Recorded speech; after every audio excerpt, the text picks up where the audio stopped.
Top quality और consistent performance के लिए सिर्फ सिल्वर पंप्स। टॉप क्वालिटी और कंसिस्टेंट परफॉर्मेंस के लिए सिर्फ सिल्वर पंप्स, नाम याद रखना।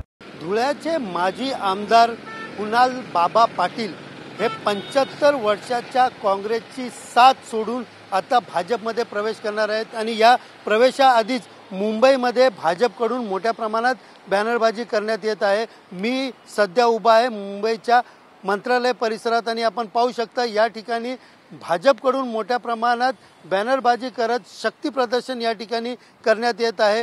एकंदरीत पाहायला गेलं तर कुणाल बाबा पाटील यांचं एक वेगळं नेतृत्व या ठिकाणी होतं आणि त्याचबरोबर कुठेतरी काँग्रेसमधला अंतर्गत वाद चव्हाट्यावर आल्याने या ठिकाणी मोठ्या प्रमाणात इनकमिंग जी आहे ती भाजपमध्ये सुरू झालेली आहे आणि त्याचबरोबर आज दुपारी 2 वाजता कुणाल बाबा पाटील यांचा मुंबईमधील भारतीय जनता पार्टीचा प्रदेश मध्यवर्ती कार्यालयामध्ये पक्षप्रवेश सोहळा पार पडणार आहे आणि त्याआधीच आज सकाळपासूनच आपण पाहायला गेलं तर मुंबई आणि आसपासच्या परिसरामध्ये मोठ्या प्रमाणात बॅनरबाजी करत भाजपचं शक्ती प्रदर्शन जे आहे ते सुरू असल्याचं दिसून येत आहेत। एकंदरीत आपण पाहायला गेलं तर स्थानिक स्वराज्य संस्थेच्या निवडणुकीच्या पार्श्वभूमीवरती हा पक्षप्रवेश मोठ्या प्रमाणात भाजपसाठी फायद्याचं ठरणार असून काँग्रेसला कुठेतरी याचा मोठा फटका जो आहे तो लागण्याची शक्यता वर्तवली जात आहे।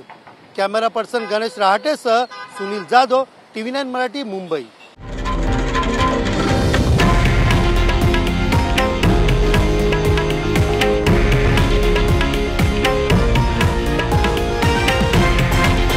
हे आहे देशातील नंबर 1 न्यूज नेटवर्क आणि आपण पाहत आहात TV9 मराठी, एकमेव।